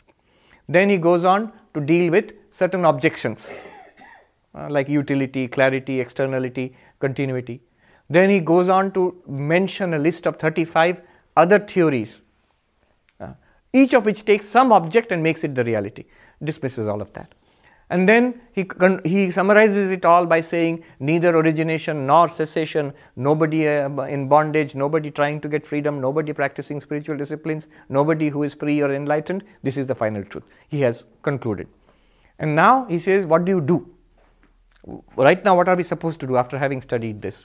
So in 4 verses, he gives the conclusion, the practice and the result. What is the practice? 35th verse, he says, Shravana Manana Nididhyasana. Listen carefully, study it carefully, think it through. Every objection must be answered and to your satisfaction. Not to your satisfaction, repeat. Still not happening. One Swami says very nicely, better luck next life. Repeat. That's why Vedanta has so many texts and so many approaches. Something might click, who knows? Yes. Question about next life. So we're sitting here all studying. Maybe some of us will become enlightened in this life, most of us not. So then next life comes. Whatever we acquire now, we will take with us the next time. So we don't have to, so we will start where we left off. Yes. Okay. Sri Krishna says that, but that has also to be interpreted. Next life you can't turn up and say that I attended up to 2nd chapter last time. I'm going to start with the 3rd chapter now. No, what is inherited are tendencies, samskaras. So, but that's the really important thing, not memory. If you memorize the Gita, or I've got the Bible by heart, next life you'd have to do it all over again. But you might think that's a loss. Not really. What really powers us in our spiritual life here in this life is our samskaras, our inherent tendencies. What brought you here, what made you and me and all of us spiritual seekers is not really what we have read and all that. It's because our tendencies have plugged into those things. That's why we like reading this, that's why we like pursuing that. There are so many people in this world. Same books are available to everybody, same teachers are available. They're not interested. It's knowledge itself does not make so much difference. It's a samskara, the inherent tendencies. So when you come back in next life, if we do not, let's get enlightenment in this life itself, but if we do not, next life we have the whole set of tendencies which make spiritual life, wherever we are, which civilization we are in, whatever happens, we don't know. But spiritual life will become much more, you will say, oh, this person, she's a born saint. So that happens. We come with the proper samskaras. The samskaras are important, not actually what we read or how many books we have read and all that. Yes. Wait, let me finish this. Hold on to your questions. Having done all of this, Shravana Manana, then 36th verse says importance of Nididhyasana. Advaite yojayet smritim. Keep centering yourself. Keep centering yourself. That Michael Singer, he said that extending the movie example. Now that you know the whole thing is a movie, the tendency is to get lost in the person. Who is the person? Consciousness plus a part of the movie. One set of thoughts, feelings, emotions and one body. And I get identified with the character in the movie. If you continuously keep centered in yourself as consciousness and keep on acting and doing things in the movie will go on. Let it go on. Then that is Nididhyasana. He didn't say it's Nididhyasana, he said you should do that. He said that's the best, that's the highest practice. He also had a very nice line. He says consciousness is the highest name that you can call yourself. So Nididhyasana, Advaita Yoja Smriti means it's also a practice. This is before enlightenment. Once you understood this, keep trying to be centered in it. Keep trying to be centered. You will see it's beautiful. Once you get the hang of it, like riding a bicycle or something, you will see everything in the universe is helping you to get centered. Everything. Every sound reminds me it is an arising in me the awareness. Everything that I see. Everything that is pleasurable, everything that is annoying, everything that is painful, everything that is pleasure, everything that is joyful, all depend on me, the blazing light of awareness. Mind is alert, mind is tired, sleepy, all possible because of awareness. He gives a nice practice. Gaudapada says here that Michael Singer, he said, modern form of Nididhyasana. He says, anytime, just start this little practice. People today don't like mantras and all that. So he just said, use hello as a mantra. Okay? So mentally, internally say to yourself, hello, hello, hello. Notice, what is noticing this hello? And you are back. You are back because he has understood what it means. If you have not really understood, it's not so easy to be back. But we get a sense. Do we not get a sense what we are talking about? By this time, we'll get a sense. If not, remember the process. Repeat. Repeat. Then after Nididhyasana, what will happen? Then you become enlightened. For the enlightened person, one more powerful practice is recommended in the 37th verse. You remember? Becoming a monk. Actually becoming a monk. If you actually do not become a monk externally, the real thing is to become monk-like internally in your mind. That is a very powerful practice or very powerful environment for practice. Then the last one, I'll chant this and end. This is the second verse which I find very important in this chapter. First verse, na nirodho na chutpatti, that 32nd verse, which I really like in this chapter. It's the high point. And the second one which I like in this chapter is this last verse. Tattvam adhyatmikam drishtva tattvam drishtva tu bahyata tattvi bhutastada ramaha tattvadaprachuto bhavet. I gave a whole class on this, I think, last time. So I am not going to discuss it. See the truth within. I am that pure consciousness. See the truth in the universe outside. This is nothing other than pure consciousness. I, the pure consciousness. Be that pure consciousness. Be that means you recognize I am that pure consciousness. Enlightenment is nothing but removing the wrong notion that I am not Brahman. Removing that itself is enlightenment. Then, tadaramaha. All your needs are fulfilled in that one awareness. That one has no demands, nothing required. Nothing can add to it, nothing can take away from it. You are that forever, again forever. So tadarama, it is arama literally, that is the place of rest. And tattvad aprachyuto bhavet, never slip away from that principle. Never slip away from that principle. If you take it as a practice, not yet enlightened. If you realize you can never slip away from it. Nobody has ever slipped away from it. Neither can you. It's impossible. How can the pot slip away from the clay? Cannot. How can the wave escape the water? Cannot. Whatever it is, it may have the wrong notion that I am a wave. See, there are different levels to this mistake. I am a wave. Water, oh, what is water? I don't know. I am a wave. Or once it has understood the water, what is water, it may have that notion. Yes, I understand the water, but right now I am a wave. I was water, but I am a wave now. And with plenty of spiritual practice and lots of Vedanta classes, I will become water again. So, when you get the clarity that you can never slip away from your real nature, you cannot slip away from that. You are that. It's perfectly all right. In the deepest sense, it is all right. One Swami put it so beautifully. You're all trying to have samadhi. The yogis there, I've met people trying so hard. So in that context, the statement is said. He said, you have to realize Atma to nitya samadhi mein hai. The Atma is in eternal samadhi. As samadhi means pure consciousness, samadhi means the highest spiritual state, but the Atma is always that. What else is it? At all times. So this is chapter 2. The other side of the coin is non-duality. Falsity of the universe, plurality is false. This is one side of the coin. The obverse of that is non-duality. That's what he will take up. Enough of discussion of falsity. Now let's go on to the truth, which is non-dual Brahman, reality. That will be chapter 3, Advaita Prakarana. That will start next time. Do you remember the questions? I'll come to you, yes. My question is regarding samskara. This samskara of spiritual inquiry.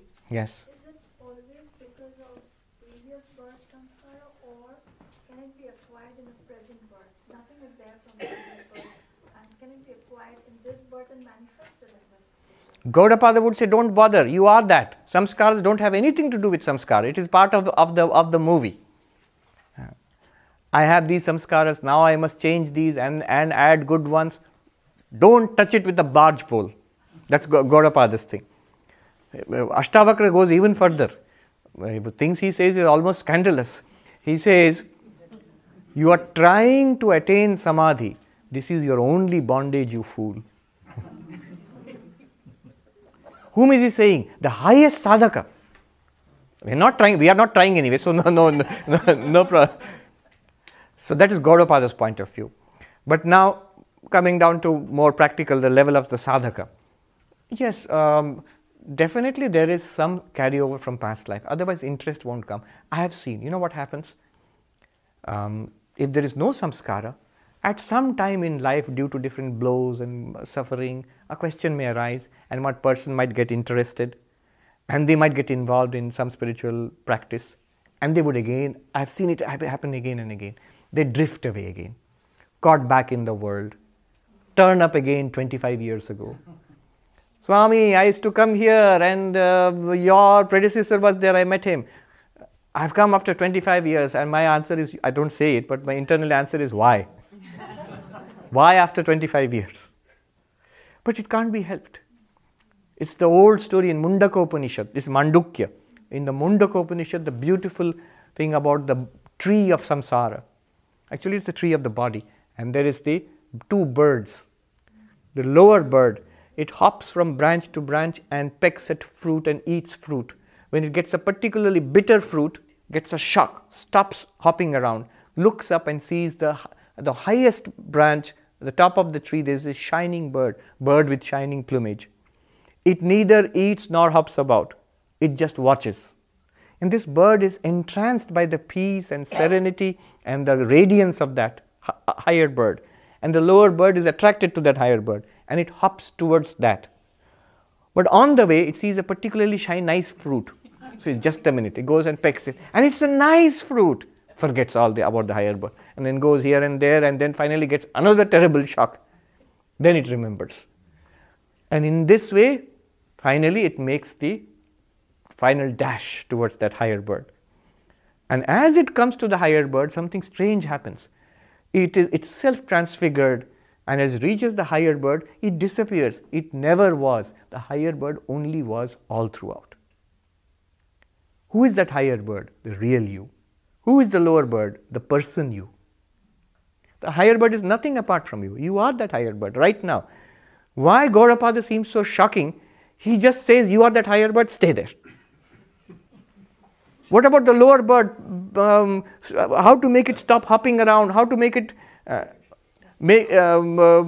stop pecking this and that? Gaudapada says, let go, don't concern yourself. The moment you touch that lower bird, you're trapped in the tree samsara. So we say it's too difficult. All right, the scenic route for you then.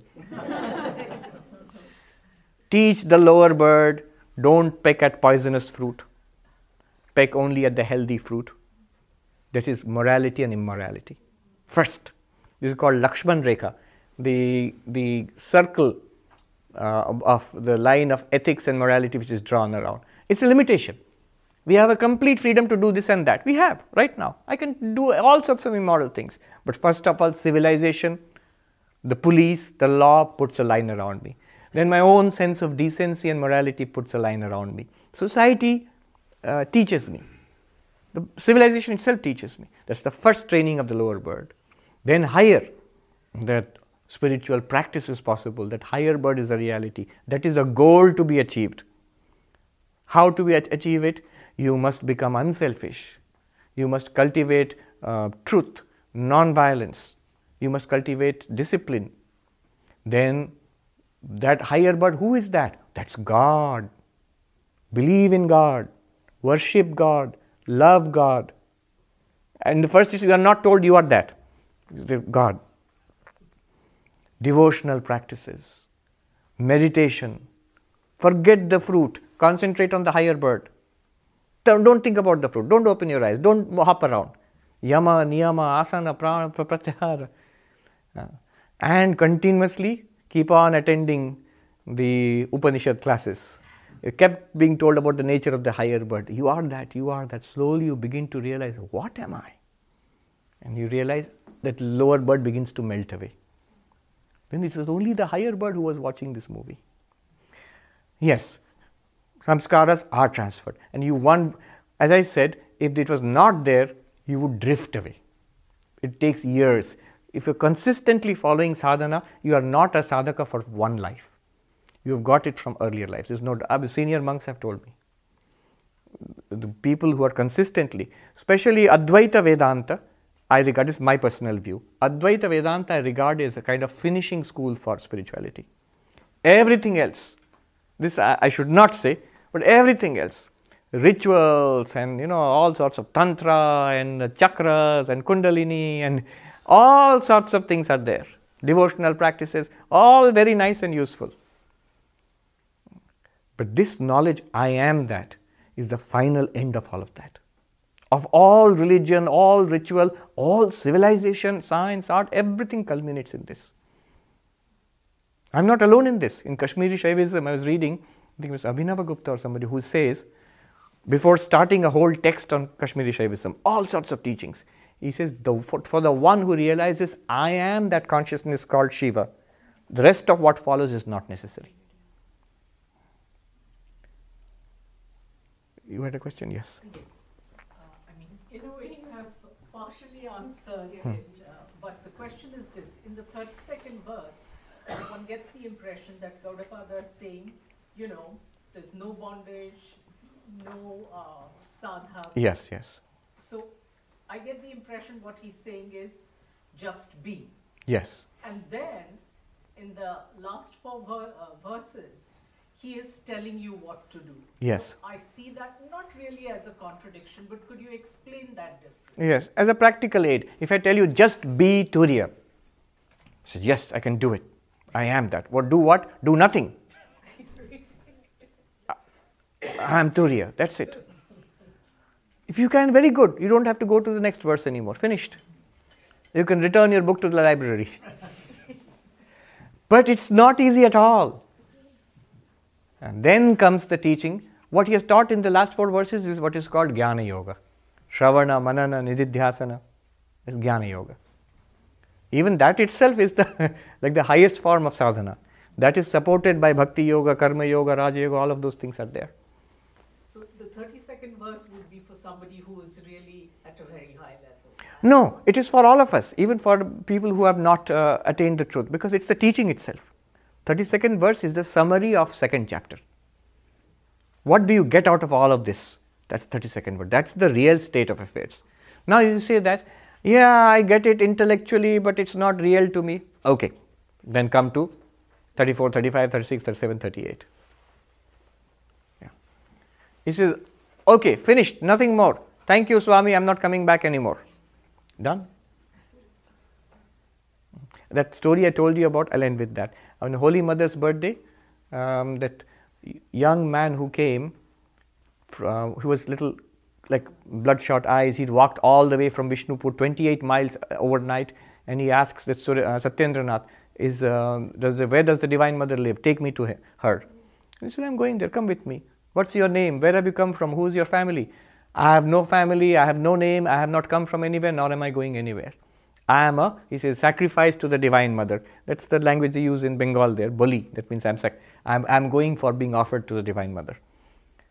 So he thinks he's crazy or what? Anyway, he tells the Divine Mother that he tells Ma Sharada, this kind of person is there. She calls him upstairs. She initiates him. She feeds him. I think she made him sit next to her also. And she fed him, initiated him, fed him. Then he goes off into a deep slumber. At that time, the Holy Mother tells the Satyendranath, this is his last life. Yeah. People, this kind of holy desperation is a sign of the last life. And that's what happened. He'd spent the rest of his life in service. And finally, in one of the relief activities where people were suffering, he was serving them, working day and night tirelessly. He contracted a terrible disease. And as he lay dying, the last description is, suddenly his eyes opened and he said, the mother has come, let us go. And he passed away. Now, this is kind of a devotional kind of approach. But anyway, the point is the same. All right. Yes. I have 3 questions. 3 questions. Let's do the Shanti and then we will hear the questions. Om Shanti Shanti Shanti Hari Om Tat Sat Shri Ram Krishna Rupanam Astu. Let's hear the questions. Okay. One is similarly related to the first ladies, and so I just asked the 3 because the first is a little bit irrelevant to Vedanta, but more to the spiritual, and then the other 2 more specific. So the first one is karma, good karma, bad karma. Isn't there also, I got on the spiritual path that I feel through trials. But I think there's a third, so you have the good karma, the bad karma. When you suffer, it's a result of bad karma. But I think sometimes we also have trials, which is not the result of bad karma. It's just a way to push us to where we need to go. If I wouldn't have been put through the suffering, which I feel was a trial, I wouldn't be sitting in this chair here today, or wouldn't have started my journey 4 years ago. So do we, according to what you believe, do you have trials independent from good and bad karma? Or does it always feed into bad karma? I mean, Jesus Christ, I don't think was nailed on the cross because of bad karma. No, you're mixing up a number of things. Jesus Christ is an avatar. Avatar doesn't have karma. So what the avatar does is called avatar leela, a divine play of the avatar. So avatar is not born under the compulsion of karma like we are. Now, the answer to your question is that these 2 are not different actually. Trials and karma. You said trials push me towards spiritual life. But according to Vedanta, karma, the whole system of karma is designed to push us towards spiritual life. Why is there karma at all? Why is there causation? Why is there this universe at all? Why is this going on, this game? The whole game is for enlightenment. As long as a person doesn't learn, is pushed around by causality, karma, good karma, happiness, bad karma, misery. And it goes on. And as a person evolves, all the good and bad karma, they all come together to push a person towards spiritual life. So you don't have a third thing called just a trial? Just a trial by itself, how would you explain it? Who does that, giving you a trial? See, the trial would be produced by the karma itself. And it is for your spiritual evolution. Yeah. They say that when a person becomes spiritually evolved, everything that happens pushes that person towards religion and spirituality. The reason why I'm asking, because I'm also attending classes in a spiritist center, so they have it separate. The trial is separate from good karma and from bad karma. Right. So I said last time in my class, I said, I will ask my monk. Because he insists there is good karma, bad karma, and there's the trial. And see, if you ask Gaudapada, neither good karma nor bad karma nor the trial, you are the only the consciousness.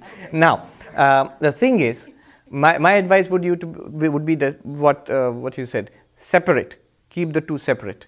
This one separate and the spirit is separate. It confuses me. If you mix them, it will confuse you. If you mix them, it will confuse you. It's only the trial that confuses me. The rest not. It's the issue of the trial. Okay, so I try to keep it separate. Yeah. I have two more.